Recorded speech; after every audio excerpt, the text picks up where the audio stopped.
Kenapa saya kalau ngajar nggak mau pakai cadar? Teman-teman sekalian, selain karena agar kalau saya senyum kamu juga bisa ngelihat senyum saya.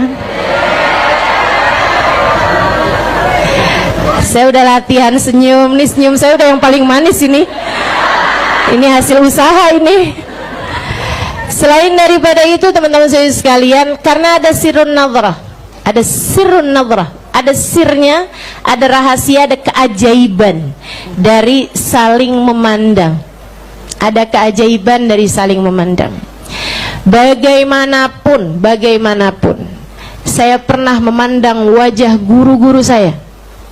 Bagaimanapun, walaupun saya tentu saja jauh keadaannya dari mereka, jauh kesolehannya dari mereka, di kaki mereka, akan tetapi bagaimanapun mata saya pernah diizinkan memandang wajah Hubabah Bahiyah, wajah seorang perempuan yang kata Habib Abdul Qadir bin Ahmad, ma fi fid dunya mithal Bahiyah. Di dunia ini nggak ada perempuan senilai Hubabah Bahiyah. Bagaimanapun wajah saya memandang Sayyidil Habib Umar bin Hafid, memandang Habib Abdul Qadir bin Ahmad Asghaf, yang Habib Umar mengatakan, ya waridal bahril ladhi fihi durar tujad. Gimana? Hadzal ya waridal bahril ladhi fihi durar tujad, awrid fahada bahar Abdul Qadir ibn Ahmad. Nah, kalau perempuan biasa berniqab, biasa bercadar, kalau haji gimana Ustazah? Ada dua pilihan, teman-teman, ada dua pilihan. Atau sedang umroh tuh ya. Pilihan yang pertama, membuka mukanya. Membuka mukanya, yarhamukillah. Sehingga sekalian, kenapa gitu? Ya karena itu aturan Allah suruh buka, ya udah buka aja gitu. Dan ini yang saya ambil. Gitu ya. Teman-teman saya sekalian, saya biasa pakai niqab karena itu saya nggak mau difoto, nggak mau di video. Gitu kan? Tapi boleh kalau mau rekam suara, karena menurut saya muka saya nggak penting, yang penting suara saya. Gitu ya. Sehingga sekalian yang saya muliakan, tapi saya kalau lagi ihram itu saya buka muka di sepanjang waktu ihram tersebut. Kenapa gitu? Karena menurut saya, sekali lagi ini pilihan saya menutup muka karena Allah. Kalau Allah suruh saya buka muka juga karena Allah. Sama aja kayak kita puasa di saat bulan Ramadan, gitu kan ya? Di saat lagi datang mens kita nggak boleh puasa, ya kita nggak puasa gitu. Kita puasa karena Allah, kita makan karena Allah. Pas hari lebaran kita nggak boleh puasa, haram hukumnya puasa di hari lebaran. Kenapa kamu makan? Padahal nih hari Senin, biasanya kamu puasa Senin Kemis. Iya, masalahnya Seninnya jatuh lebaran. Jadi saya berpuasa karena Allah, saya makan juga karena Allah. Cuman saya memilih untuk kalau lagi banyak orang, terutama banyak laki-laki, saya tetap nggak enak tuh, tetap aja saya berusaha untuk menutupi muka saya dengan apapun yang saya pegang. Itu nggak apa-apa. Jadi saya biasanya kalau lagi umroh gitu, saya pegang buku, pegang apa aja gitu. Labbaik Allahumma labbaik, labbaik la syarika lak labbaik, gitu. Tutupan kalau lagi banyak orang, gitu ya. Mudah-mudahan Allah terima, insya Allah, amin. Jadi sekalian, pilihan kedua bagi yang berniqab, mereka memakai penutup yang berjarak dari wajahnya. Dan ini juga banyak dipakai, banyak diamalkan oleh orang-orang mulia juga, ya, oleh perempuan-perempuan mulia, gitu ya. Jadi mereka di saat haji atau di saat umroh itu mereka pakai topi yang ada ininya, apa nih namanya nih, pet ya, topi yang ada petnya. Nah kemudian ditaruhin kain di atasnya sehingga wajahnya tetap tertutup, tapi tidak terhitung menutupi wajah, karena yang dihitung menutupi wajah adalah meletakkan kain untuk menutupi wajahnya, bahkan termasuk masker gitu. Meskipun memang teman-teman, kemarin tuh di masa-masa kemarin itu, di masa pandemi kemarin, ada banyak para ulama-ulama yang juga dari kalangan ahli sunnah wal jamaah yang memperkenankan untuk penggunaan masker di saat sedang ihram, baik ihram umrah ataupun haji, karena adanya kepentingan, karena adanya darurat. Daruratnya di situ adalah darurat terjadinya pandemi ini ya, tersebarnya penyakit-penyakit, menghindari tersebarnya penyakit-penyakit dengan masker tersebut gitu. Tapi kan memang pada masa-masa pandemi juga Saudi Arabia melarang menutup jamaah haji ataupun umroh ya. Sekarang makanya nih begitu dibuka, kabarnya rame banget, kabarnya ya. Mudah-mudahan Allah mudahkan kita untuk bisa sampai ke sana insyaallah.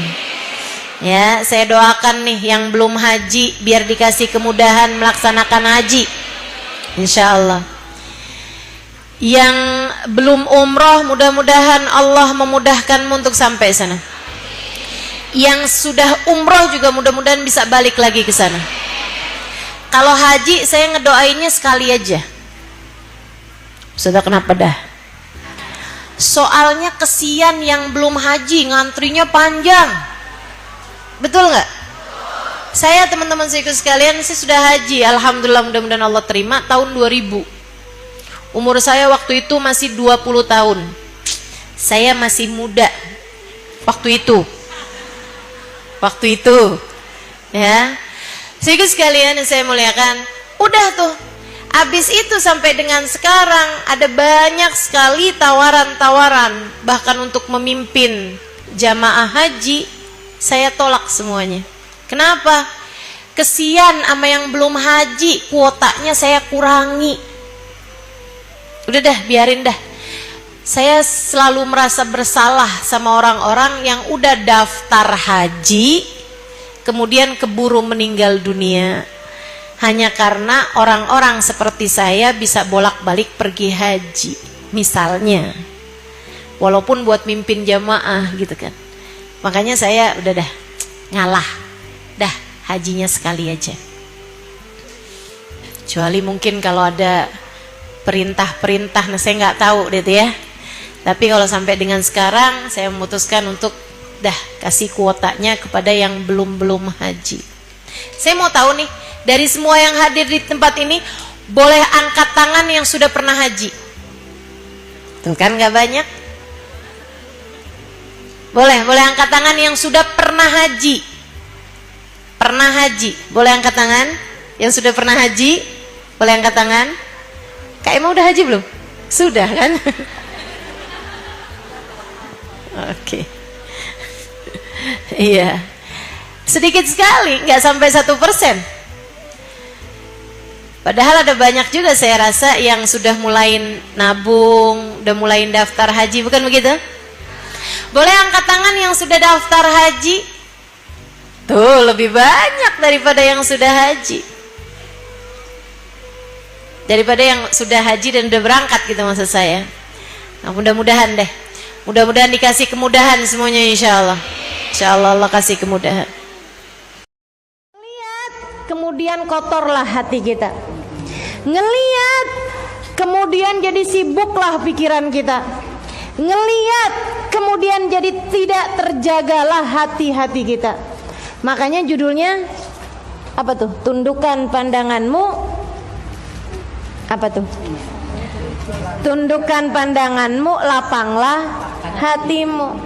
Sebab berapa banyak kita melihat sesuatu yang kemudian menjadi hati kita sempit, yang membuatkan hati kita jadi sempit.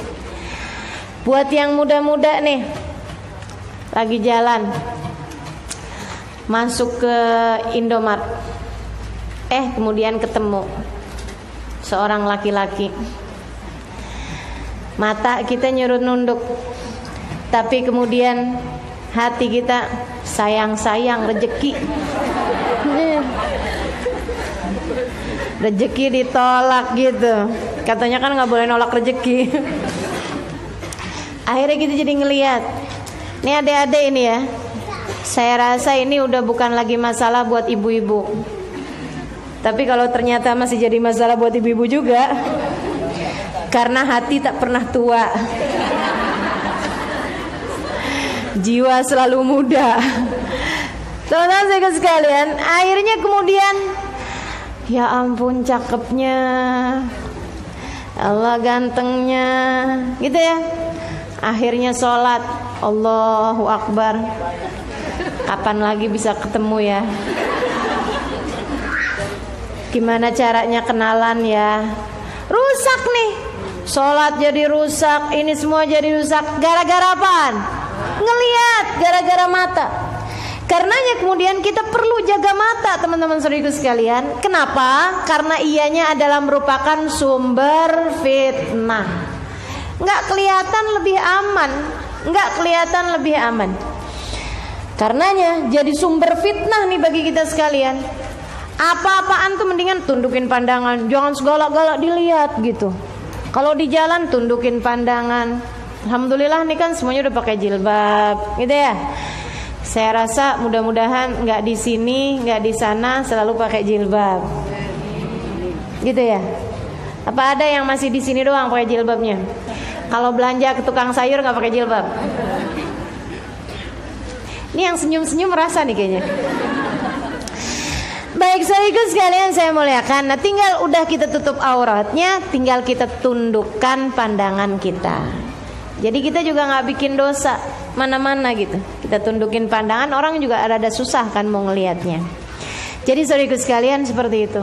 Dan ini masalah menundukkan pandangan nih, bukan hanya untuk mereka yang terlihat wajahnya, bahkan yang pakai cadar juga kan matanya ngelihat, gitu ya. Makanya emang lebih ekstra lagi harus menundukkan pandangan. Adik-adik yang belum nikah lebih harus ekstra lagi jagain pandangan. Ibu-ibu yang udah pada nikah mesti lebih sering ngelihat suaminya dengan pandangan kagum. Mesti lebih sering terpesona dengan suaminya, sehingga kita tidak harus terpesona dengan yang haram di luaran sana. Serius nih? Iya. Ustazah bercanda? Agak. Serius saya. Ada dulu seorang laki-laki datang kepada syekhnya.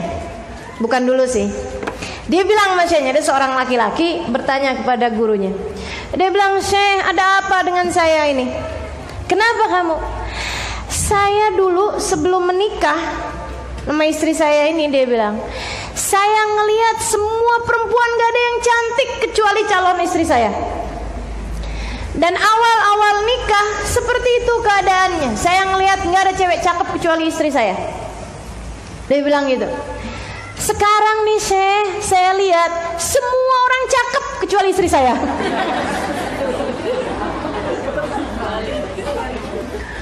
Dulu tuh kayaknya gak ada yang menarik kecuali istri saya. Sekarang semua orang menarik kecuali istri saya. Mendorong. Menarik atau mendorong? Dia bilang, "Ya Allah Syekh, ini saya jadi susah nih kalau kayak begini nih. Saya jadi kesian gitu, setengah mati nahanin hati sama istri." Gitu ya. Kan orang senang ngeliatin istrinya. Ini enggak gitu. Dia setiap kali ngeliat istrinya senep. Apa yang terjadi dalam diri saya, Syekh? Kata Syekhnya kayak gini, "Apakah istrimu sekarang jadi tidak merawat badan?" "Merawat, Syekh. Malah rajin minum jamu." "Apakah istrimu sekarang menjadi jelek wajahnya? Misalnya apalah gitu ya, banyak bisul di mukanya, jerawat apa gitu."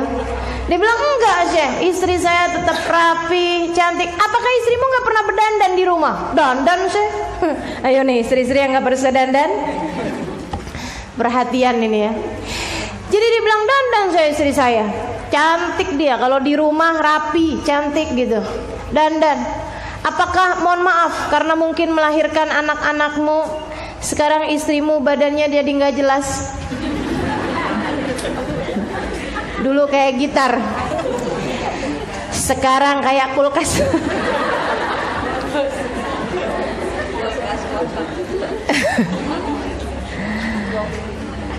Ya Allah, kayak gimana nih Syekh katanya gitu ya. Kata Syekhnya apa kayak begitu? Dia bilang enggak Syekh. Wah istri saya badannya kayak biola. Jadi masih cantik juga, masih ini juga gitu. Tapi saya nggak ngerti kenapa jadi seperti ini dan saya tersiksa sendiri. Syekhnya bilang, oh saya tahu kenapa begitu. Kenapa Syekh? Dia bilang, pasti selama ini kamu sering melihat pemandangan haram di luaran sana. Pasti kamu sering menonton tayangan yang nggak benar. Pasti kamu kalau jalan di jalanan ada cewek cantik, kamu tidak menunduk pandangan, malah kamu liatin. Pasti kamu selama ini sering tertarik dan membiarkan hatimu melihat wanita yang bukan mahrammu dengan syahwat, dengan rasa suka.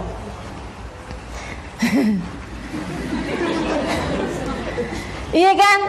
Iya Syekh, bener semua tuh yang saya bilangin tadi. Kata Syekhnya, aku beritahu kepadamu Pak, ketika kamu tertarik kepada yang haram, Allah halangkan darimu kenikmatan yang halal. Catat teman-teman saudaraku sekalian. Nggak, maksudnya bukan catat, langsung catat gitu. Ingetin. Aduh ibu-ibu ini lucu ya. Nggak ibu-ibu, nggak adik-adik, nggak anak-anak, visual sekali gitu. Begitu dengar catat langsung. Maksudnya itu perkara penting gitu. Harus diingat-ingat ucapan itu ya. Bahwa ketika dirimu tertarik kepada sesuatu yang haram, Allah akan halangkan dari menikmati yang halal. Dalam segala hal teman-teman saudaraku sekalian. Katanya Nabi Muhammad SAW, mohon maaf, hadisnya bunyinya kayak gini. An-nazar sahmun masmum min sihamil iblisil marjum. Man tarakaha makhafatan minni addaltu imanan yajid halawatuhu fi qalbi qala Allah. Fil hadisul qudsi. Melihat adalah sahmun masmum, anak panah beracun yang dibidikan sama iblis. Laki-laki ngelihat perempuan, perempuan ngelihat laki-laki, ya. Ini adalah anak panah beracun yang dibidikan oleh iblis. Jadi kalau dedek yang tadi saya sampaikan masuk ke Indomaret, kemudian ngeliatin ada laki-laki, gitu ya. Nah itu tuh pertama kali ngeliat itu seperti lagi dikasihin anak panah beracunnya iblis. Gitu kan, kena lah kita, terpedayak lah kita. Cakepnya, matanya indahnya, pandangannya teduh, hidungnya kayak alif, bibirnya kayak mim. Ini laki-laki Nabi Muhammad. Alisnya kayak nun. Itu Nabi Muhammad ya. Teman-teman sekalian, ini nih bukan karena wah saya sedang mensyukuri nikmatnya mata. Nggak ada. Itu namanya mengingkari nikmatnya mata. Saudaraku sekalian, itu adalah kamu sedang terkena anak panah beracunnya iblis, anak panah beracunnya setan. Siang kemudian begitu kena tuh, kalau kita kena, namanya orang kayak kena anak panah beracun kan, langsung kayak lemes gitu kan. Demikian pula dengan perempuan ataupun laki-laki yang terkena anak panah beracun ini, langsung kayak gini. Lihat lagi ah, iya. Tuh kalau di iklan gitu ya, apa tuh namanya, kesan pertama begitu menggoda, gitu. Akhirnya jadi kemudian kepengen lihat lagi. Nah itu kalau kita ngelihat lagi kemudian, itu dia, kita udah terkena jerat anak panahnya setan tadi ini. Apalagi kalau kemudian kita samperin, pura-puranya jatuhin barang. Aduh, nih adik-adik nih, hati-hati, jangan kena anak panahnya setan. Karena si yang perempuan kena anaknya setan, anaknya setan. Anak panahnya setan. Si yang laki-laki juga kayak begitu. Ya Allah, ya Allah. Dari sanalah fitnah bermula. Dari sana fitnah bermula.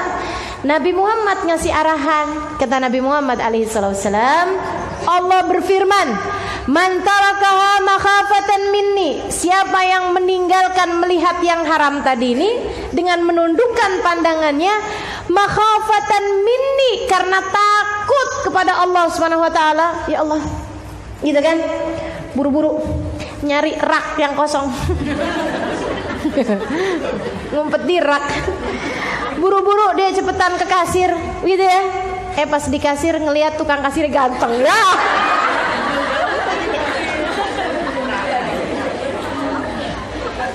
Saudaraku sekalian, cepetan dia keluar dari tempat tersebut, nundukin pandangan gitu ya. Man tarakaha makhafatan minni, ya Allah jaga saya, ya Allah, ya Allah, ya Allah, gitu kan. Kemudian dia keluar gitu. Man tarakaha makhafatan minni, siapa yang meninggalkannya karena takut padaku, kata Allah Subhanahu wa taala. Karena takut padaku, bukan karena biar dianggap solehah. Ada juga tuh begitu ngelihat, astagfirullah, astagfirullah, ganteng banget, astagfirullah. Aduh, itu sih bukan karena makhafatan minni tadi ini ya. Apalagi kalau yang dilihat Ustadz, Ustadz ganteng, astagfirullah. Udah tahu Ustadznya ganteng, kalau hadir pengajian dandannya setengah jam, kemudian mau bilang saya emang enggak menundukkan pandangan saya depan Ustadz. Lah terus maksudnya apa itu? Pakai baju yang mana ya? Yang merah udahan kemarin, yang pink juga udah, takut Ustadznya inget lah. Yang kuning aja. Ya ampun teman-teman saudara sekalian, itu tadi fitnah ini ya, maka hindari. Terus gimana Ustazah, enaknya Ustazah? Hadirnya tempat Ustazah aja aman, iya enggak? Taunya kita aman apa enggak? Coba lihat rasa hatimu ketika keluar dari majelis. Kalau yang diinget-inget ucapan ustadznya atau ucapan ustazahnya nggak apa-apa. Tapi kalau yang diinget-inget rupanya, wajahnya, indah tatapnya, nah itu udah berbahaya. Itu fitnah namanya teman-teman saudaraku sekalian. Itu fitnah namanya. Makanya mau udah lebih aman deh, jauh lebih aman. Kalaupun memang kamu mau hadir tempatnya ustadz atau mau di tempatnya Habib gitu ya, maksudnya yang laki-laki gitu ya, duduknya 30 meter jauhnya, nggak kelihatan gitu kan, nggak tahu gitu ustadznya lagi ngapain. Gitu dari jauh-jauhan aja. Pandangan, kalau nggak di baliknya tembok, baliknya tiang, kayak gitu, jauh lebih aman. Kita yang lebih tahu bagaimana cara mengamankan hati kita ini. Saudaraku sekalian, hati kita nggak terjaga, jangan dikira saya mah aman, hati saya terjaga. Kan banyak yang ngerasa kayak begitu. Nggak ada ceritanya. Emang hatimu hatinya siapa? Sayyidina Umar aja nggak merasa aman, Sayyidina Utsman nggak merasa aman, para ulama kita nggak merasa aman, Robiah Al-Adawiyah nggak merasa aman. Sudah seperti seindah hati Robiah Adawiyah kang kau sampai merasa aman. Oh tenang, saya mau ustazah, biar kata ngelihat ustadz gantengnya kayak gimana, hati saya tenang aja ustazah, nggak ada apa-apa di hati saya, hati saya terjaga. Waduh, nggak percaya saya. Saya bukan nggak percaya kepadamu, saya nggak percaya sama setan. Kan setannya udah bilang, anak panah beracun, jangan kira saya profesional, kata setan. Profesional, pengalaman kerja ribuan tahun, teman-teman. Mau kita tandingin kayak gimana? Kita baru hidup berapa puluh tahun? Kita baru ngaji berapa bulan? Mau nyaingin setan dengan kinerja sudah dari sejak zamannya Nabi Adam. Nabi Adam bisa dia perdaya, apatah lagi kita, Halimah Idrus. Nggak percaya saya, nggak percaya. Bukan nggak percaya sama diri saya, insya Allah dengan pandangan Allah gitu ya Allah jaga. Akan tetapi saya nggak percaya sama setan yang kemudian mengelabui kita. Saya bukan nggak percaya kepada teman-teman yang ada di sini. Saya percaya, akan tetapi saya nggak percaya sama setannya yang selalu membisik-bisikan hatimu. Dan saya juga nggak percaya, terus terang aja, bahwa kita semua bisa menghindar dari godaan setan. Nggak ada. Jika bahkan kepada Nabi Muhammad Allah mengajarkan, Qul a'udzu birabbin nas, malikin nas, ilahin nas, min syarril waswasil khannas. Katakan wahai Nabi Muhammad, aku berlindung kepada Tuhan manusia, pemelihara manusia, pemilik manusia, dari kejahatan setan yang selalu membisik-bisiki dalam hati manusia. Jika Nabi Muhammad disampaikan seperti itu, bagaimana pula dengan kita? Bagaimana pula dengan kita? Makanya emang mesti minta perlindungan terus-terusan sama Allah. Tundukkan pandanganmu, jaga matamu, agar kita semuanya dijadikan orang-orang yang selalu berada dalam jalan yang benar. Dan teman-teman sekalian, kalau ada apa-apa, ada kesulitan-kesulitan, boleh kok tawasul kepada Sayyidah Fatimah.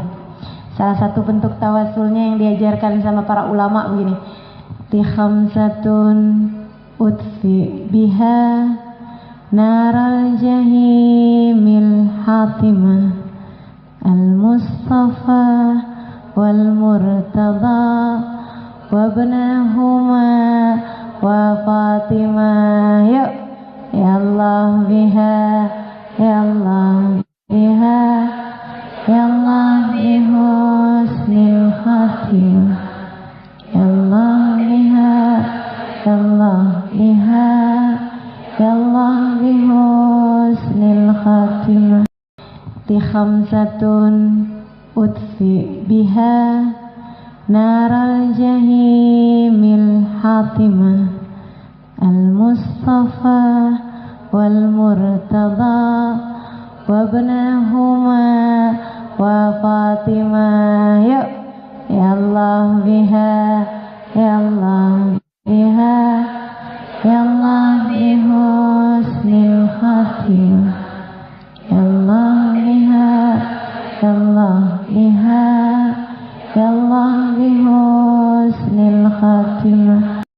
Khamsatun utfi biha naral jahimil hatimah, al-Mustafa wal Murtada wa ibnahuma wa Fatimah. Yuk, ya Allah biha, ya Allah biha, ya Allah bihusnil khatimah, ya Allah biha, ya Allah biha, ya Allah bihusnil khatimah. Kalau kita nih sekarang kayak kepengen nyambung-nyambung hati sama Sayyidah Fatimah, pengen lebih deket lagi, sambungin hati. Kalau habis sholat tuh, cobain baca Fatihah untuk Sayyidah Fatimah secara khusus. Boleh sesudah kamu baca-baca zikir, kemudian kamu baca Fatihah. Boleh juga begitu habis selesai salam sholat, kamu langsung baca Fatihah juga boleh. Al-Fatihah ila ruhi Sayyidah Fatimahuz Zahra radhiyallahu ta'ala anha wa ardaha, annallaha yaghfir laha wa yarhamha wa yu'li darajatiha fil jannah wa yanfa'una barakatiha wa asrariha wa anwariha wa ulumiha wa nafahatiha fid din wa dunya wal akhirah. Al-Fatihah. Sudah kepanjangan yang tadi. Al-Fatihah ila hadrati Sayyidah Fatimahuz Zahra. Al-Fatihah. Berharap keberkahan dari beliau, berharap karomah dari beliau, sambil minta sama Allah, ya Allah sambungkan hati saya sama beliau. Ya Allah, jadikan saya sebagai orang-orang yang memiliki sambungan hati dekat dengan beliau, ya Allah. Jadikan saya bisa meneladani kehidupan beliau. Mudah-mudahan Allah Subhanahu wa taala karuniakan kepada kita apa yang Allah karuniakan kepada Sayyidah Fatimah. Kemampuan menjaga diri, ibadah, cinta kepada Allah Subhanahu wa taala dan Rasulnya, dan rahmat terhadap umat, kasih sayang kepada umat. Masya Allah. Mudah-mudahan Allah Subhanahu wa taala mengabulkan hal ini. Assalamualaikum warahmatullahi wabarakatuh. Alhamdulillah. Wassalatu wassalamu ala Rasulillah Muhammad ibn Abdillah.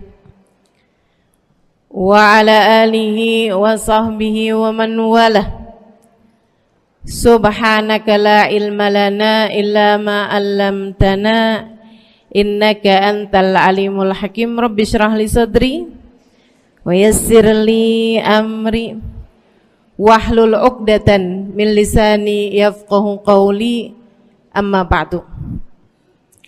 Alhamdulillah, ibu-ibu sekalian saya muliakan, hadiah indah di mana Allah mengizinkan kepada kita untuk menghadapnya. Bukan main. Siapa kita ini sampai diizinkan Allah untuk bolak-balik menghadap kepada Allah Subhanahu wa taala dalam salat-salat kita.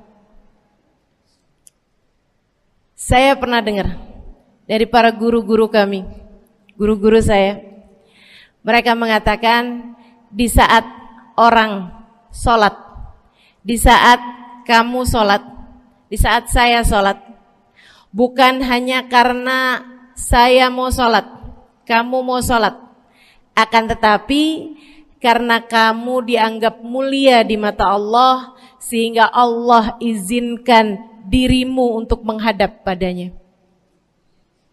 Ketika saya sholat, bukan hanya karena saya mau sholat, akan tetapi karena saya punya nilai di mata Allah, sehingga Allah izinkan kepada saya untuk menghadap padanya. Sebaliknya, ketika kamu tidak mau sholat, bukan hanya karena kamu tidak mau sholat, akan tetapi karena kamu sudah jatuh dalam pandangan Allah, terhina dalam pandangan Allah, sehingga Allah tidak lagi mengizinkan kepadamu untuk menghadap kepadanya. Ketika seseorang tidak sholat, bukan hanya karena dia tidak mau sholat, akan tetapi karena ia sudah tidak lagi bernilai di mata Allah, sehingga Allah tidak izinkan dia untuk menghadap padanya. Teman-teman, saudariku sekalian yang saya muliakan, kalau bicara tentang sholat nih teman-teman, ada 4 tingkatan, ada 4 kelas. Untuk kamu melihat sholatmu sudah ada di kelas yang mana. Kalau saya boleh bilang kelas teratasnya nih kelas bisnis, oke lah ya. Kelas bawahnya lagi kelas atasnya kelas eksklusif ya, kelas eksekutif. Terus bawahnya lagi kelas bisnis, bawahnya lagi kelas, tapi ada 4 kelas, bawahnya lagi kelas gerbong. Nggak naik dalam kereta nih ya. Kelas yang paling bawah kita bahas nih, kelas gerbong nih. Kayaknya naik di atasnya nih ya, gerbongnya. Teman-teman sekalian, orang yang di saat mengerjakan sholat, dia kerjakan juga, tapi merasanya sebagai beban. Ya ampun, udah maghrib aja, baru juga asar. Ya ampun, males banget dah. Ini gak ada rusuh nih. Kita kan lagi jalan-jalan nih, kita kan lagi belanja nih di Tanah Abang. Itu jamaah aja gimana sholatnya. Nah ini orang-orang yang menganggap sholatnya sebagai beban, malas kalau disuruh sholat, terutamanya subuh. Terutamanya sholat subuh. Ini Allah ceritakan orang-orang yang seperti ini adalah kelompoknya orang munafik, naudzubillah. Alladzina idza qamu ila sholati qamu kusala. Orang-orang yang kalau disuruh sholat bangun juga sih, tapi malas banget. Setan nih nemenin dia, kayak naroin batu di atas kepalanya, bikin dia berat mau ngerjain sholat. Kalau lagi tidur, ngipas-ngipasin matanya, bobo aja lagi. 5 menit lagi, 5 menit lagi, bangun-bangun udah siang. Pernah terjadi padamu?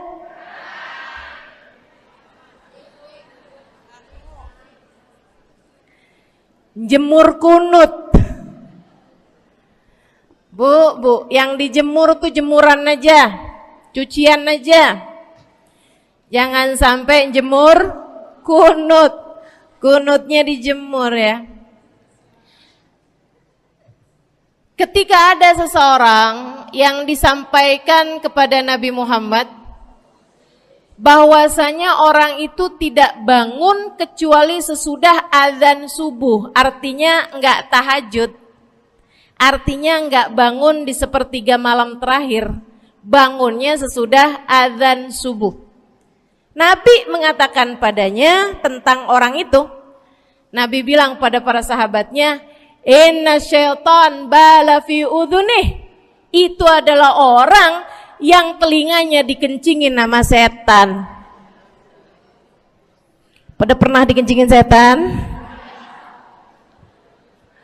Kalau bangunnya habis azan tuh dikencingin setan. Kalau bangunnya udah terbit matahari dikencingin siapa kira-kira? Insyaallah. Teman-teman saudariku sekalian yang saya muliakan, alladzina idza qamu ila sholati qamu kusala, malas bener kalau diajakin sholat, sampai sebagian sholatnya dikerjakan keluar dari waktunya. Yang seperti ini masuk dalam firman Allah Subhanahu wa taala, a'udzubillahi minasyaitonir rajim, fawailul lil musallin alladzina an salatihim sahun. Fawailul lil musallin alladzina hum an salatihim sahun. Celaka orang-orang yang salat. Kenapa kok orang salat celaka ya Allah? Sebab mereka an salatihim sahun, melalaikan salat mereka. Apa maksudnya melalaikan? Imam Sayyidina Ibnu Abbas dalam salah satu tafsir beliau mengatakan alladzina yuakhiruna an waqtiha au yuqaddimuha ila ghairi waqtiha. Orang-orang yang mengakhirkan salat sampai keluar dari waktunya atau memajukannya sebelum waktunya. Mau pergi ke Tanah Abang nih, jam 11, ntar kita ribet nih urusan sholat duhur, dah sholatin sekarang aja. Ini orang-orang yang fawailul lil musallin. Bu, sesibuk apapun dirimu, jangan pernah ninggal sholat. Bu, lagi ngerjain perkara penting apapun kamu, jangan pernah mengakhirkan sholat. Jangan pernah mengeluarkan sholat dari waktunya. Kenapa gitu? Karena bu, sholat itu urusanmu sama Allah.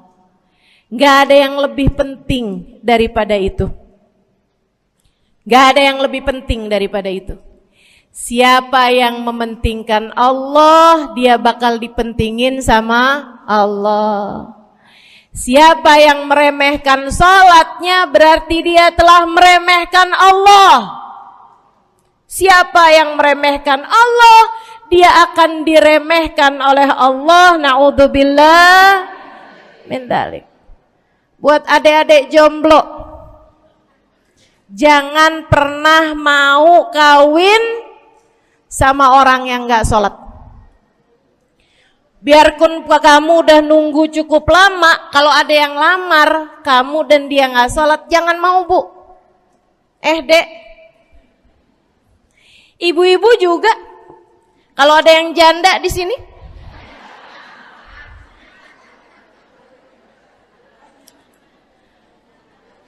terus ada yang lamar kamu, walaupun di garasinya ada kijang,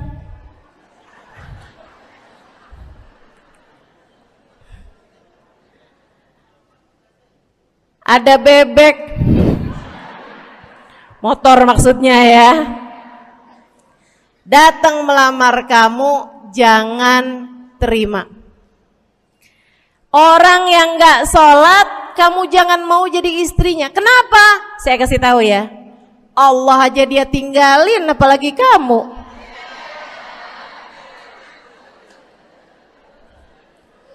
Allah aja dia tinggalin. Siapa yang tidak berguna baginya peringatan Allah, maka tidak akan berguna baginya peringatan dari siapapun. Tapi dia mencintai saya, Ustazah.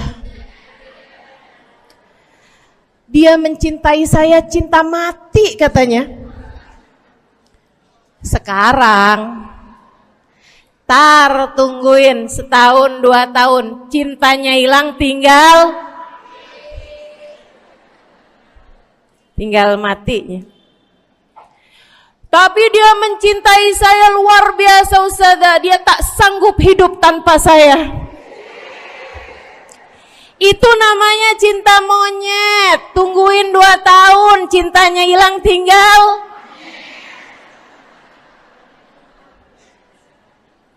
Jangan temenan sama orang gak sholat. Dia telah jatuh di mata Allah. Maka kita pun belajar buat jadi orang-orang yang terus mendaki, terus meraih rahmatnya Allah, terus belajar buat jadi salah satu orang yang dipandang dengan rahmat oleh Allah Subhanahu wa taala. Salah satunya dengan cara kita memuliakan sholat. Kita menjaga sholat. Jagain sholatnya. Jangan masuk kelompok orang yang tadi itu sholatnya menjadi beban. Ini kelompok paling bawah nih. Naik ke kelas ekonomi. Tadi begitu ya? Kelas ekonomi, orang-orang yang sholatnya menjadi sebuah kewajiban. Dia kerjain, dia tahu itu wajib, dia gak akan tinggalin. Tapi sama halnya dengan kewajiban-kewajiban yang lain. Kita nih kalau mikirnya kewajiban, Bu, kalau gak diwajibin lagi seneng. Betul gak? Masih ada kayak beratnya gitu ngerjain sholat. Orang yang sholatnya dianggap sebagai kewajiban. Kayak anak-anak sekolah tuh, wajib pakai seragam, wajib ngerjain PR.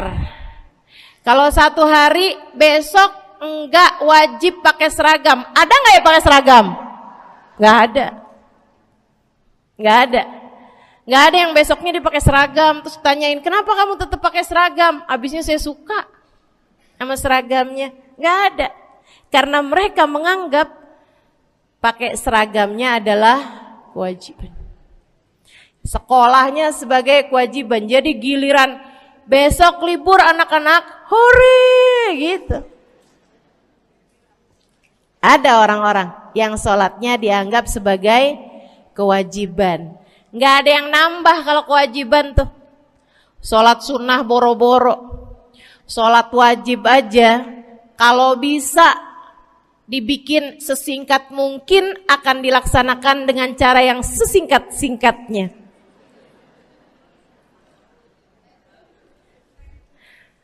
Habis ruku i'tidal sujud cepet bener ya. Malaikat raqib sama malaikat atid nih udah tahu aja kalau dia sholat. Habis ghairil maghdubi alaihim waladdallin. Malaikat atid bilang sama malaikat raqib, kulhu, catat kulhu udah pasti.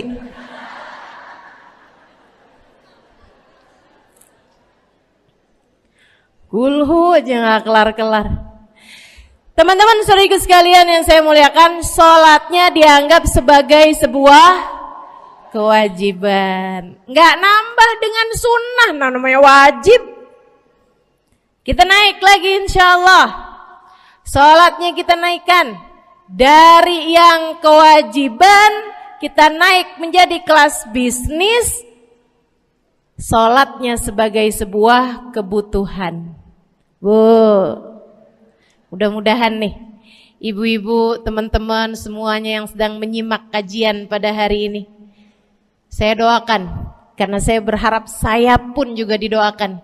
agar menjadi salah satu orang yang sudah berada dalam tingkatan ini. Sholat kita tahu adalah kebutuhan kita. Sama kayak kebutuhan makan, Bu. Ibu kenyang nggak kalau makan nasi doang 2 piring? Kenyang. Siapa yang bilang nggak kenyang?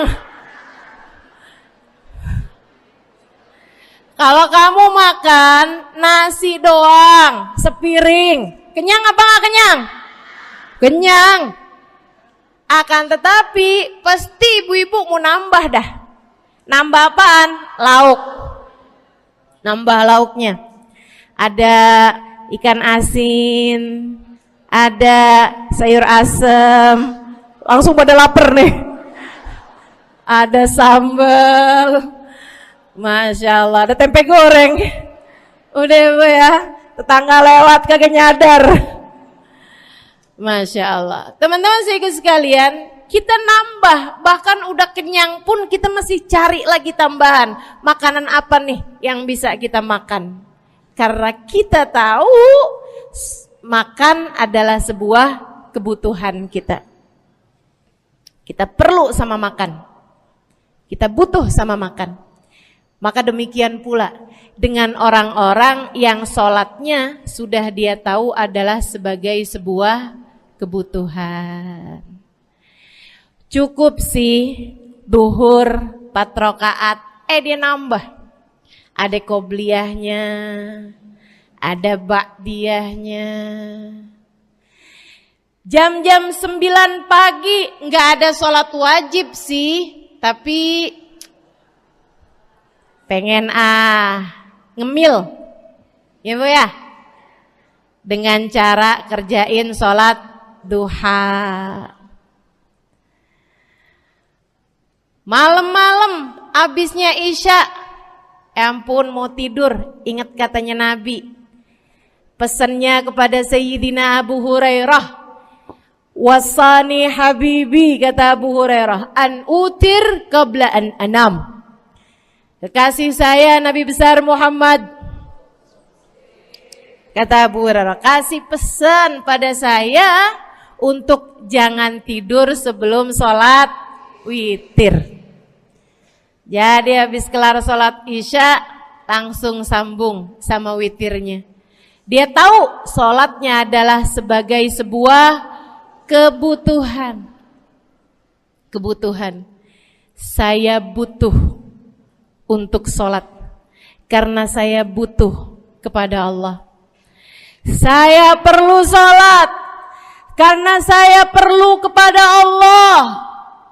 Saya perlu sholat karena saya tahu urusan saya sebesar apapun saya rasakan adalah kecil dalam pandangan Allah.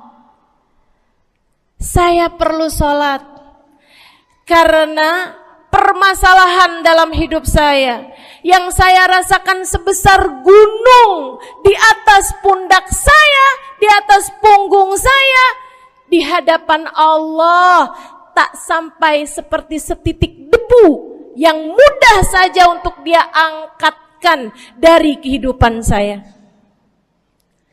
Maka kita pun menjadikan sholat sebagai sebuah kebutuhan. Lagi sakit, jangan ninggal sholat. Kenapa? Kamu menghadap kepada yang punya kesehatan. Lagi banyak utang, jangan ninggal sholat. Sama, jangan utang lagi. Karena kamu menghadap kepada pemilik segala kekuasaan, pemilik dunia dan akhirat, pemilik semua uang di atas muka bumi ini adalah Allah. Makanya Habib Ali Habsyi, penulis kitab Maulid Simtud Duror, yang tadi ibu-ibu baca maulidnya, beliau pernah bilang, ada dalam salah satu diwan beliau, diwan itu syair-syair beliau itu ya, Ali idza kad marid syafahu fi'lus shalah la'alla syirrus sifa fi wad'i tilkal jibah. Kata beliau, Ali nih kalau lagi sakit, nih Habib Ali ya, Beliau tuh padahal punya amal ibadah sangat banyak. Tapi Habib Ali bilang, Ali idza qad marid syafahu fi'lus shalah. Ali nih kalau lagi sakit, sembuhnya sama sholat. Sembuhnya sama sholat. La'alla sirru sifat.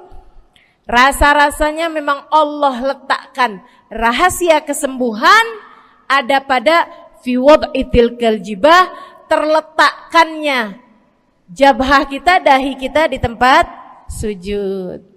Di sana semua permasalahan-permasalahan dalam hidupmu menjadi ringan. Saat kamu meletakkan dahimu di tempat sujud, kamu berbisik lirih kepada Allah, akan tetapi suaramu didengar sama yang punya arsy. Akan tetapi suara bisikanmu didengar segenap malaikat-malaikat yang ada di atas langit. Kemudian mereka mendoakanmu sehingga Allah mengatakan wasjud waqtarib, sujudlah kamu. Posisi sujudmu itu waqtarib akan membuatmu menjadi dekat dengan Allah Subhanahu wa taala. Sujudlah dan mendekatlah kepadaku, kata Allah. Agrab ma yakunul abad min rabbih fahuwa sajid, kata Nabi Muhammad. Fa'akthiru fihi du'a faqamin an yustajabulah. Tempat terdekat seorang hamba dengan Tuhannya adalah saat dia sedang sujud. Maka perbanyaklah doa dalam sujudmu, kata Nabi Muhammad. Doamu sangat mungkin diijabah oleh Allah. Apalagi kalau doanya kamu haturkan di sepertiga malam yang terakhir. Saat-saat di mana kebanyakan manusia di sekelilingmu yang lalai berada dalam tidurnya, berada dalam alam mimpinya.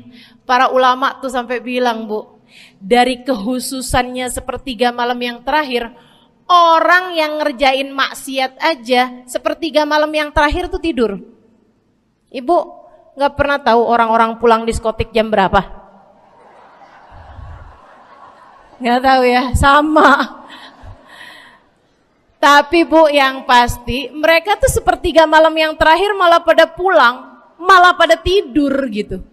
Orang maksiat aja itu sama Allah dibuat tidur tuh di jam-jam yang biasanya turun rahmatnya Allah. Allah mau milih nih mana nih hamba-hambaku, pilihan-pilihanku akan aku bangunkan untuk menghadapku. Kemudian Allah Subhanahu wa taala bertanya, hal min mustaghfirin, hal min taib, hal min talibi hajatin faunilahul matalib. Siapa nih di antara kalian yang lagi mohon doa, minta pertolongan, mohon ampunan, akan aku beri, kata Allah Subhanahu wa taala, sebab kalian meminta pada waktu yang paling aku suka. Kalau punya hajat minta. Kapan mintanya? Dalam sujud. Kapan sujudnya? Dalam sholatmu di sepertiga malam yang terakhir. Bu, ngelihat muka-mukanya pada punya hajat banyak-banyak nih. Gimana tahajudnya? Mudah-mudahan Allah jadikan kita salah satu di antara mereka yang menyibukkan diri di sepertiga malam yang terakhir, insyaallah. Sampai-sampai Bu ya, saya tinggal lama di kota Hadramut dulu.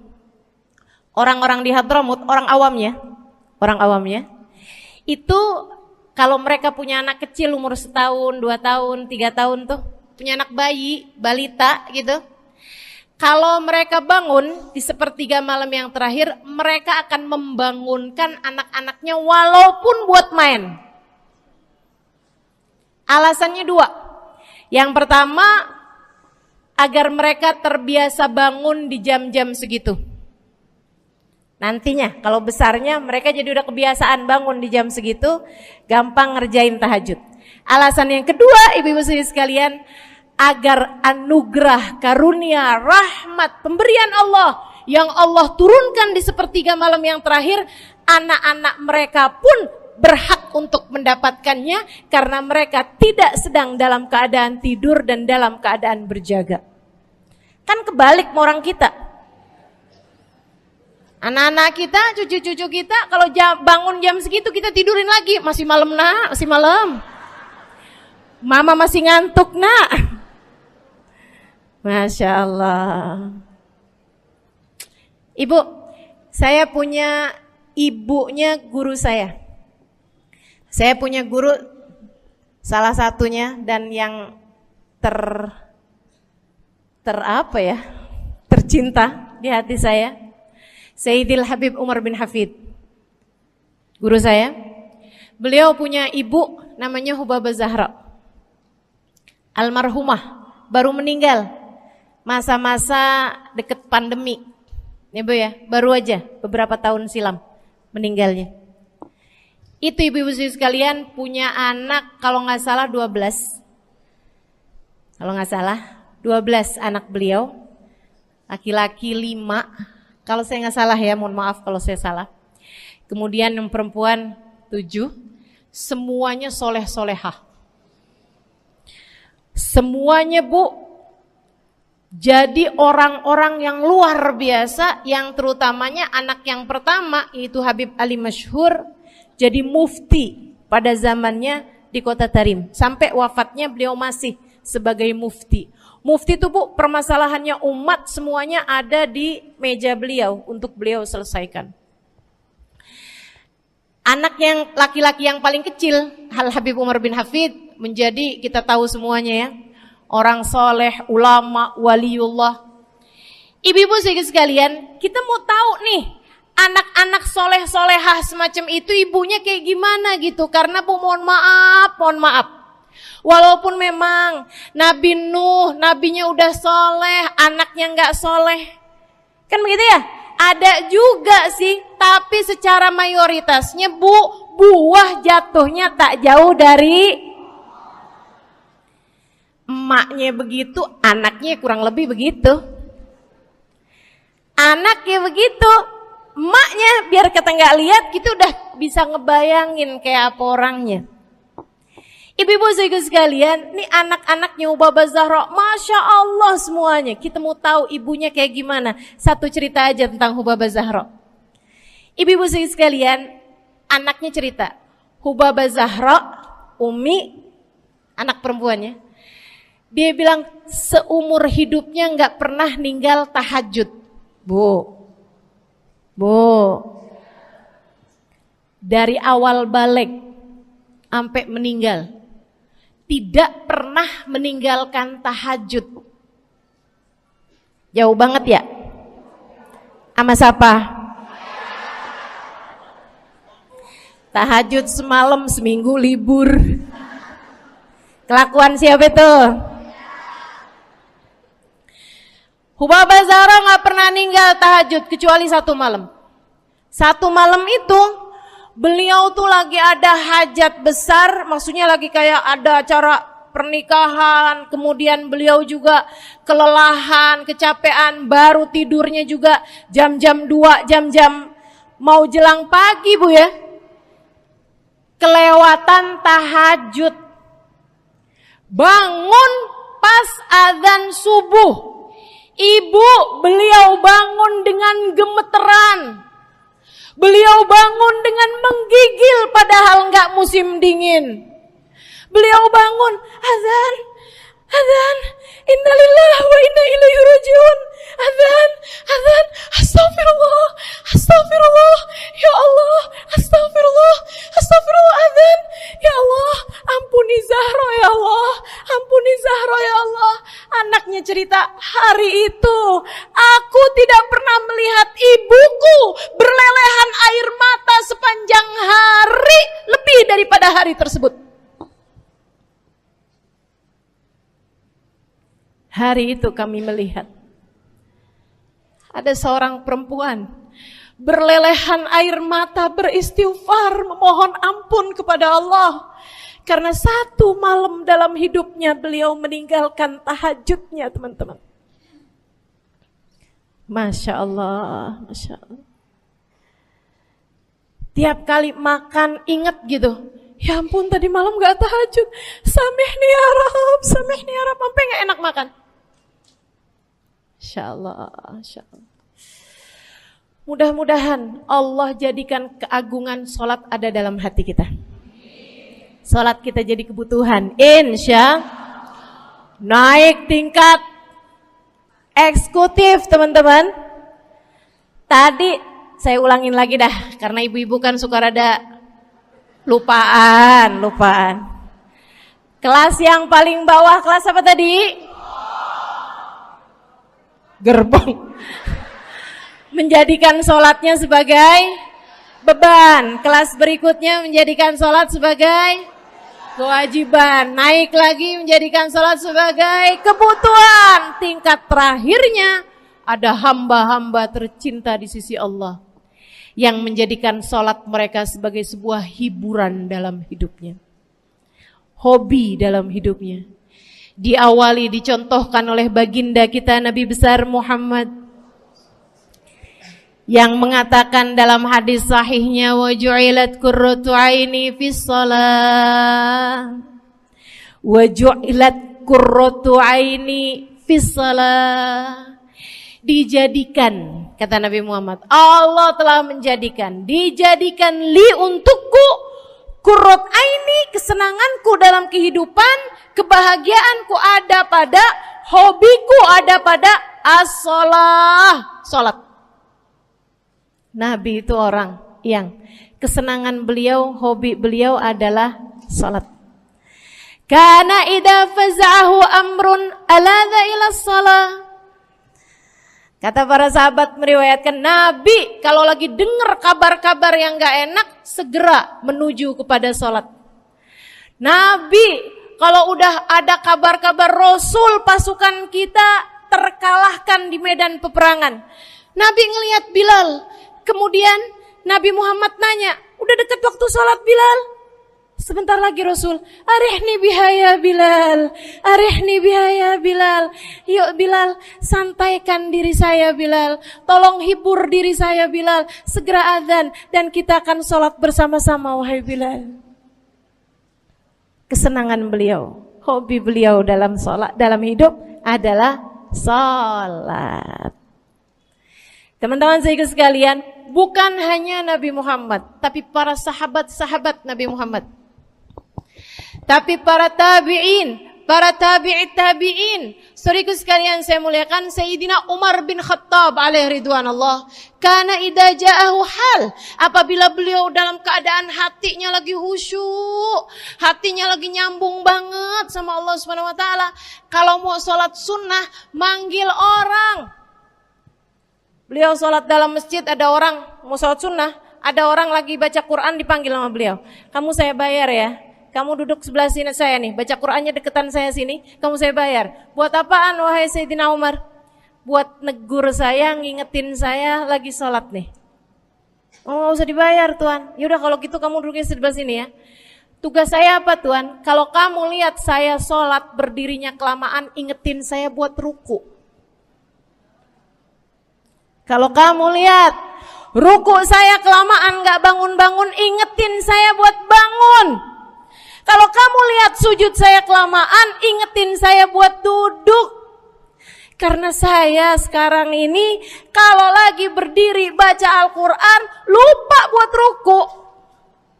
Dari nikmatnya bacaan Quran beliau. Baik Tuan, sholat, baca Fatihah, habis itu baca Quran, surat Al-Quran, dapat selesai satu, kok masih enak. Baca lagi, masih enak lagi, baca lagi. Yang sebelah beneran nih gak ruku-ruku. Beliau berdiri kemudian bilang, Tuan ruku. Gak kedengeran.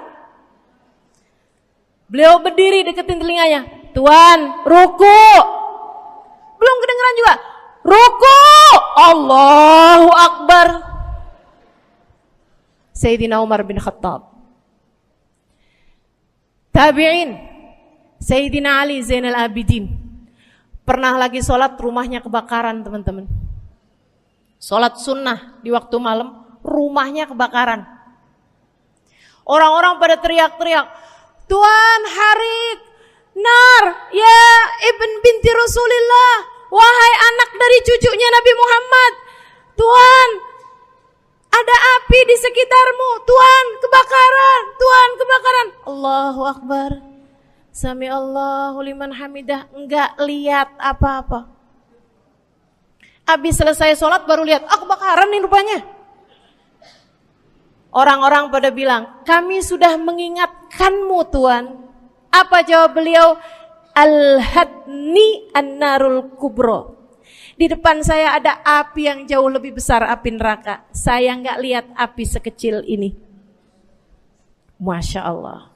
Saudara sekalian yang saya muliakan, para ulama Allah Subhanahu Wa Taala.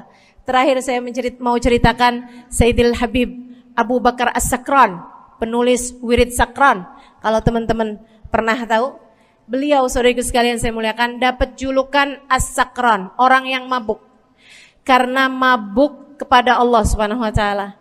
Beliau pernah satu waktu kena penyakit di punggungnya. Beliau kemudian tanya sama dokter, kata dokter, wah ini nih penyakit mesti diangkat, mesti dioperasi. Ya udahlah, operasiin saya. Disuguhin 1 gelas khamr di waktu yang telah ditetapkan untuk jadi waktu operasi. Apa ini? Khamr, minuman keras. Zaman itu belum ada obat bius. Dia bilang, ini buat apa? Khamr ini Tuhan, minuman keras ya, agar engkau enggak sadar. Jadi enak gitu kita ngoperasinya. Dia bilang, saya mau dengan kesehatan saya kepengen ngerjain taat kepada Allah, saya enggak mau. Saya dapetin kesehatan saya dengan cara mengerjakan yang diharamkan Allah, yaitu minuman keras. Saya enggak perlu ini. Waduh, kalau gitu enggak bisa dioperasi Tuhan. Kenapa soalnya? Ya nanti kan kesakitan, nanti susah operasinya gitu. Oh gampang. Kalau kalian pengen bikin saya enggak sadar, enggak perlu minuman keras. Terus gimana? Operasikan kalau saya sedang sholat. Maka mulailah dokter-dokter udah pada siap. Beliau lagi sholat sunnah ya Bu ya. Allahu Akbar gitu. Mulai dokter buka baju belakangnya. Mulai Bu digunting kulitnya, digergaji tulangnya. Beliau Bu mukanya meringis saja enggak. Beliau ruku, dokternya ikutan nungging. Beliau sujud, dokternya ikutan menunduk juga. Beliau sholat nikmat banget.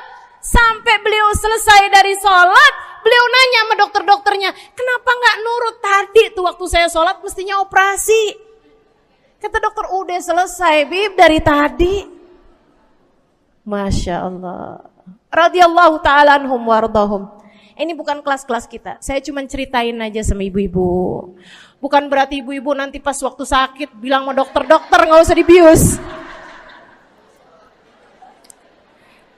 Beda hati Bu, beda hati. Ya Bu ya, beda iman, beda semuanya kita sama mereka. Yang pasti, makanya saya kan yang ini gak doa nih. Pas yang kebutuhan tuh baru saya doa. Kenapa? Karena kayaknya tingkatan kita dah Bu ya. Mentok dah, sampai kebutuhan itu dah. Insya Allah, mudah-mudahan Allah jadikan kita orang yang menjaga salat insya Allah. Rabbi jalni muqimas salah wa min dzurriyyati amin. Rabbi jalni muqimas salah wa min dzurriyyati amin. Rabbi jalna muqimis salah wa min dzurriyyatina rabbana wa taqabbal du'a. Ala hadhihi niyyah bikun niyyah salihah ila hadratin nabi al-fatihah. Syaitan rajim. Bismillahirrahmanirrahim. Alhamdulillahirabbil alamin. Ar-Rahmanir-Rahim Maliki Yaumiddin. Iyyaka na'budu wa iyyaka nasta'in. Ihdinas siratal mustaqim, siratal ladzina an'amta 'alaihim, ghairil maghdubi 'alaihim waladdallin. Amin. Taqabbalallahu minna wa minkum, taqabbal ya karim. Sama-sama kita hormati, kita sayangi segenap keluarga besar dari Majelis Ta'lim Raudhatul Aliyah di bawah pimpinan Ibu Ayu Komaladewi. Kita doakan semoga beliau beserta segenap keluarganya senantiasa dalam limpahan rahmat ridha Allah Subhanahu wa taala. Juga kita doakan Ustazah Nabilah Al-Haddad sebagai pengasuh di majelis ta'lim ini, sebagai pimpinan di majelis ta'lim ini, Bu Ayu dan Ustazah Nabila, sekeluarga semuanya insyaallah senantiasa dalam pandangan kasih sayang Allah SWT. Panjangkan umurnya, disehatkan badannya, dimudahkan urusannya, kabulkan hajatnya, semakin dicinta Allah SWT dan Rasulnya. Para ustadzah, para hubabah, para syarifah, para pimpinan pondok pesantren, para pimpinan majelis ta'lim, yang mudah-mudahan semuanya dalam limpahan rahmat ridha Allah SWT, serta tentu saja semua yang hadir di majelis ini, baik ibu-ibu, kakak-kakak, adik-adik, anak-anak, yang mudah-mudahan semuanya dirahmati Allah, disayang Allah, dibahagiakan Allah, diistiqomahkan jalannya menuju ridha Allah Subhanahu wa taala, insyaallah diistiqomahkan jalannya menuju surga Allah Subhanahu wa taala. Amin ya rabbal alamin. Qul amantu billah thumma istaqim, kata Nabi Muhammad sallallahu alaihi wasallam kepada seorang pemuda yang meminta nasihat, ya Rasulullah, ausini, wahai Rasul, tolong nasihati aku. Kita kalau ketemu orang mulia jangan minta duit, Bu.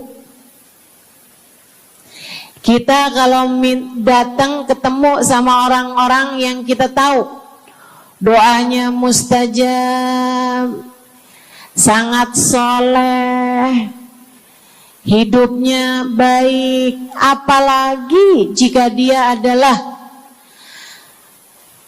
kekasih-kekasih Allah Subhanahu wa taala. Kamu kalau berjumpa dengan ulama, jangan minta sesuatu yang duniawi. Tirulah para sahabat ketika berjumpa dengan Nabi Muhammad.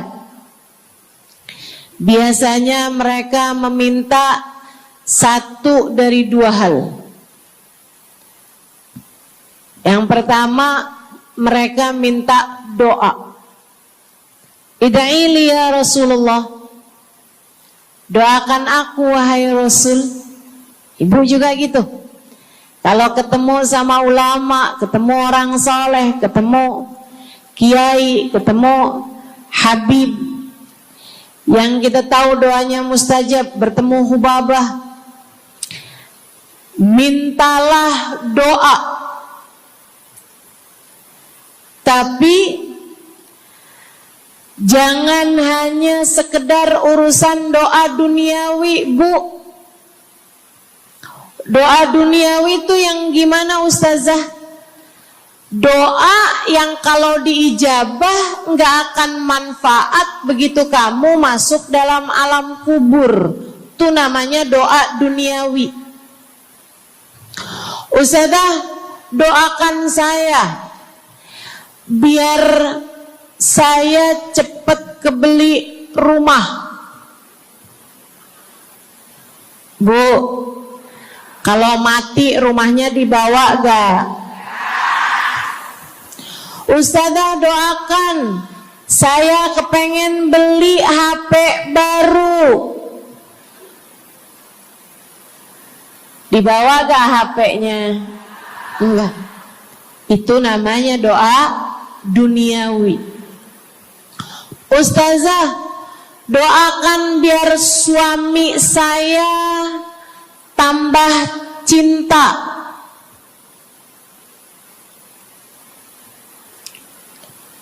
Kalau mati suaminya dibawa gak, Bu? Walaupun kamu mau, dia gak bakalan mau, Bu.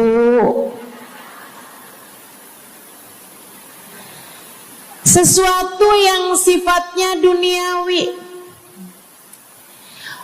Ustazah, doakan biar anak saya soleh. Duniawi apa bukan? Bukan. Sebab kesolehan anak akan jadi tambahan bekal bagimu ketika kamu masuk dalam alam kubur. Jadi nggak boleh nih ustazah doa urusan duniawi atau minta didoakan urusan-urusan duniawi. Boleh, tapi jangan cuma itu. Nanti takutnya kamu nyesel. Kalau selama di dunia kamu doanya hanya untuk urusan dunia, takutnya begitu masuk dalam kuburan sudah tidak ada lagi doa yang akan Allah ijabah untukmu ketika kamu ada dalam alam kubur nanti. Sayang. Jadi kalau doa, prioritaskan urusan akhirat. Insya saya berasa banget jadi orang yang sering dimintain doa sekaligus juga sering minta doa. Saya kalau ketemu orang saleh, ketemu habaib, ketemu hubabah, saya akan minta doa, nggak pernah minta duit saya. Ida'ili ya hubabah, ida'ili ya habib. Saudaraku sekalian, sebagai orang yang sering juga dimintain doa, ustazah doakan saya. Banyak tuh. Saya merasakan perbedaannya saat saya ada di Tarim sama ketika saya sudah pulang dan kembali ke negeri ini. Waktu saya di Tarim, orang kalau minta doa sama saya, usik berdoa, tolong ya doain saya. Saya suka tanya, doa apa? Selalu aja, hampir semuanya mengatakan hal yang sama. Ida'ili bihusnil khatimah. Doakan saya biar husnul khatimah. Begitu nyampe ke Indonesia, kalau ada orang bilang, ustazah doain saya, biasanya lanjut tuh, doanya minta apa langsung dibilang, nggak pakai tanya. Ustazah doain saya biar utang cepat lunas. Ustazah doain saya biar cepat dapat jodoh. Ustazah doain saya biar jadi orang kaya. Ustazah doain saya biar suami nggak mendua. Ya Allah, ternyata kebanyakan orang kita kalau minta doa seringnya urusan duniawi. Bukan berarti nggak boleh, boleh aja sih. Cuman takutnya begitu kamu mati nyesel kalau semua doamu selama ini adalah sesuatu yang tidak ikut kamu bawa ketika kamu mati. Kalau kita lihat para sahabat ketika mereka berjumpa dengan Nabi Muhammad, selalu saja banyak diantara mereka yang minta doa. Nabi pernah tanya, doanya apa? Macem-macem jawaban para sahabat. Ada yang begini, Harithah menjawab, ida'ili an yarzuqani Allah asyhada fi sabilih. Rasul, doakan saya biar saya dikaruniai mati syahid di jalan Allah. Ada lagi yang lain doanya, ya Rasulullah, id'ili an yarzuqani Allah murafaqatan bika ya Rasulullah. Doakan biar saya nanti di masa sesudah kematian saya, di masa akhirat nanti bisa mendampingimu wahai Rasulullah, bisa berjumpa denganmu wahai Rasul, bisa ada dalam rombonganmu wahai Rasulullah. Doa-doa yang sangat ukhrawi, doa-doa yang sangat akhirat, karena mereka sudah faham tujuan hidup sesungguhnya adalah mencari ridha Allah Subhanahu wa ta'ala. Tujuan hidup sesungguhnya adalah bergerak menuju surga Allah Subhanahu wa ta'ala. Tujuan hidup sesungguhnya adalah berpulang kepada Allah dalam keadaan Allah ridha kepada kita. Sahabat tuh minta didoakan, ama yang kedua minta nasihat. Kita juga nyontoh kalau ketemu orang soleh, kalau ketemu ulama, kalau ketemu habaib, ketemu kiai, ketemu bunyai, ketemu khubabah, ketemu ustadzah, ketemu ustadz, minta nasihat. Selain daripada minta doa, mintalah nasihat. Hal ini dicontohkan oleh para sahabat kepada Nabi Muhammad.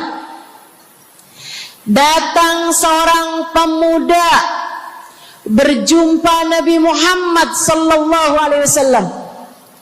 Kemudian bertanya, ya Rasulullah, ausini, wahai Rasulullah, berikanlah nasihat kepadaku ini. Nabi Muhammad tersenyum, senang, bangga, karena mengerti bahwa umatnya faham apa yang harus diminta dari nabinya. Nabi berkata kepadanya, "Qul amantu billah tsumma istaqim."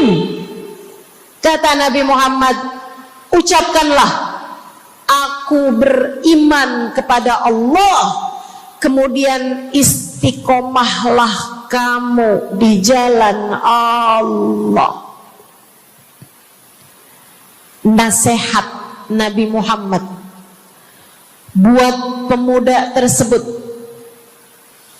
nasihat Nabi Muhammad buat pemuda-pemuda umatnya sepanjang zaman, nasihat Nabi Muhammad buat umatnya baik yang muda maupun yang tua, baik laki-laki maupun perempuan, baik yang pintar maupun yang kurang pintar, semua umatnya dinasehati sama Nabi Muhammad. Karenanya akan saya sampaikan hal ini kepadamu hari ini. Quli, ucapkanlah, amantu billah, aku beriman kepada Allah, tsumastaqimi, kemudian istiqomahlah kamu wahai saudariku di jalan Allah. katakanlah, aku beriman kepada Allah. Kemudian istiqomahlah. Istiqomahlah. Nasihat yang sangat indah dari baginda kita Nabi besar Muhammad, yang Allah karuniakan kepadanya jawami'al kalim, dapat selalu berbicara dengan kata-kata yang ringkas tapi padat. Nabi itu ucapannya ringkas tapi padat. Nggak kayak saya, Bu, udahlah panjang dan ya, mudah-mudahan Allah jadikan ucapan-ucapan kita jadi kalimat-kalimat yang akan membawa kita menuju surga. Jadi ucapan-ucapan yang akan bawa kita menuju ridha Allah SWT. Ibu-ibu, kita sama-sama belajar biar kalau ngomong itu enggak panjang-panjang, akan tetapi bermutu, berkualitas. Terutama Bu, ibu kalau ngomong sama anak-anak ibu, kadang-kadang panjang bener. Padahal itu aja, anak sampai hafal. Iya mah, katanya gitu. Betul gitu? Nabi kalau ngomong pendek aja tapi penuh makna.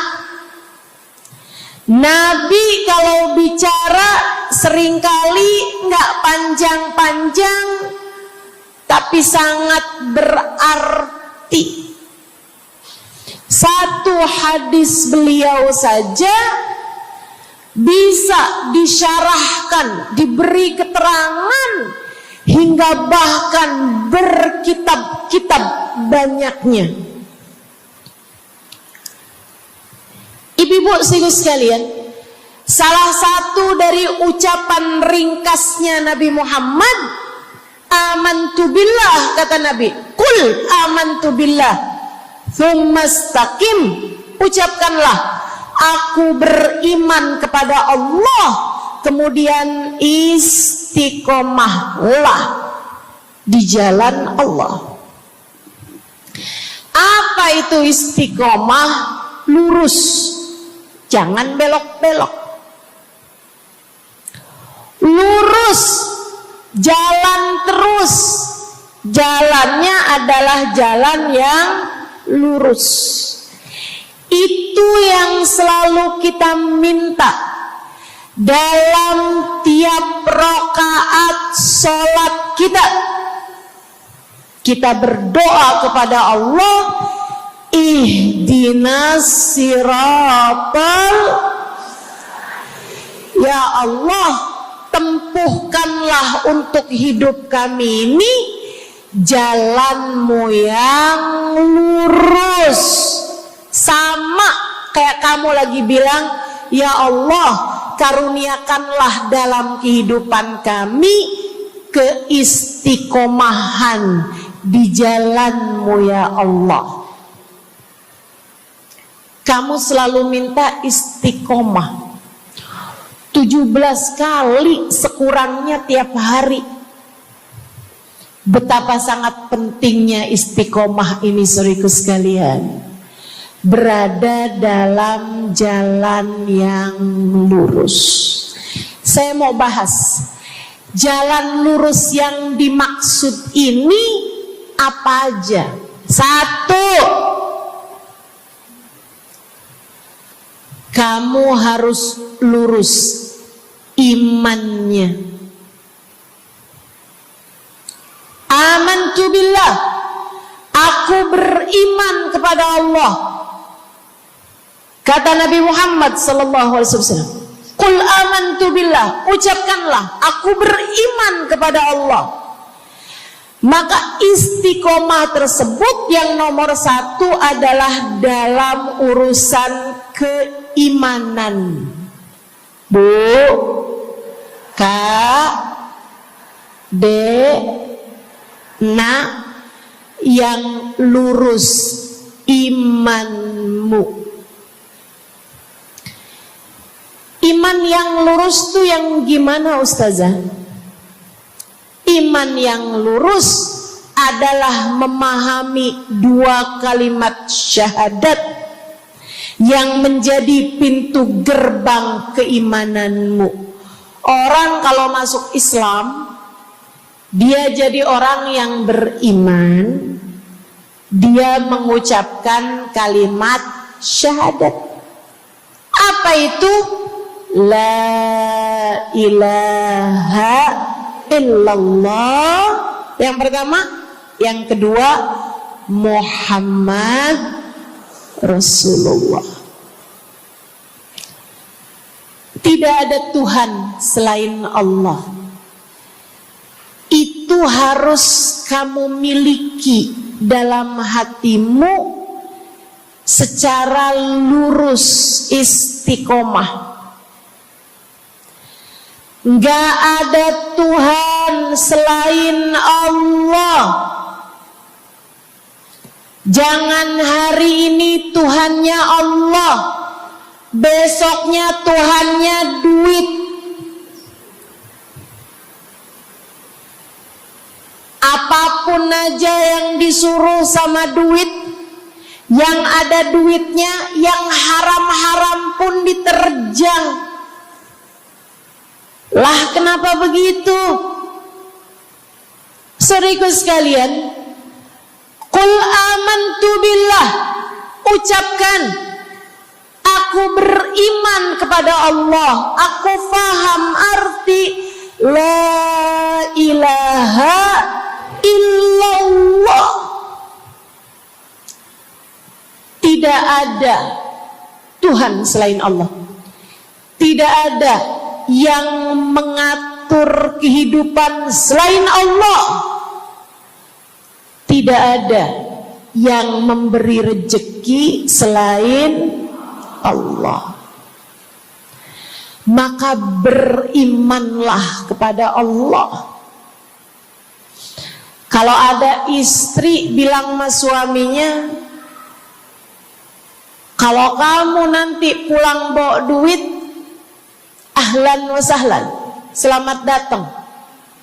Tapi kalau kamu pulang nanti nggak bawa duit, silakan tidur di luar.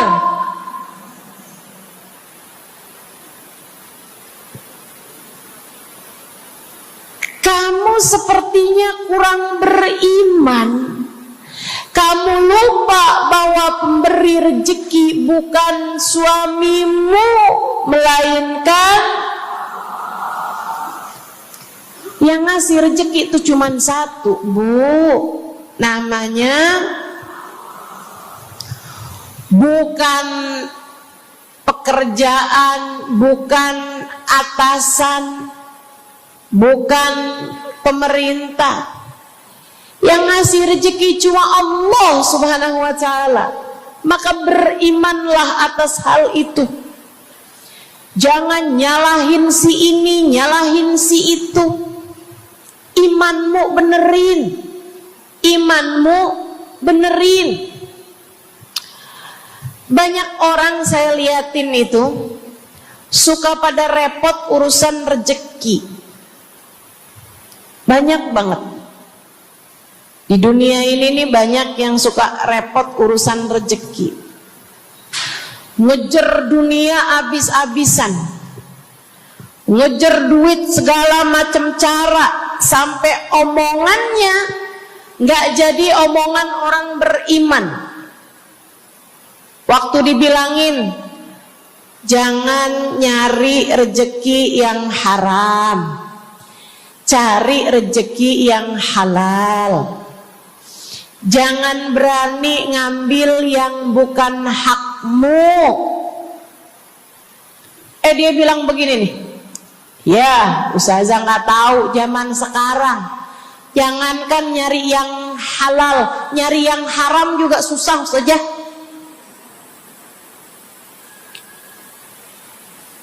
Itu omongan orang nggak beriman. Kamu mesti ngerti dulu, kalau yang kamu minta adalah urusan rezeki, dengerin. Kalau yang kamu minta urusan rezeki, kamu harus datang kepada alamatnya. Yang sering kali membuat kamu setengah mati urusan rezekimu, sampai mau-maunya menghinakan diri, minta-minta sama orang, berharap dari orang. Seorang ibu berharap dari anaknya, seorang istri berharap dari suaminya. Saudariku sekalian, yang sering kali membuat kamu tersiksa urusan rezeki adalah karena kamu salah alamat. Kamu salah alamat. Kamu sedang tersesat jalan. Kamu sedang salah arah. Makanya jadinya kemana-mana kamu nggak nemu. Orang alamatnya aja salah. Ini kalau kamu mau ke Kubah Mas, tapi kamu perginya ke Taman Mini, nyampe apa nggak nyampe? Dapat apa enggak majelisnya? Nggak dapat. Kenapa? Salah alamat. Yang dicari Kubah Mas, kamu perginya ke Keong Mas. Nggak nyampe, nggak dapat. Saya kasih tahu padamu, alamat rezekimu ada pada Allah. Alamat rezekimu ada pada Allah.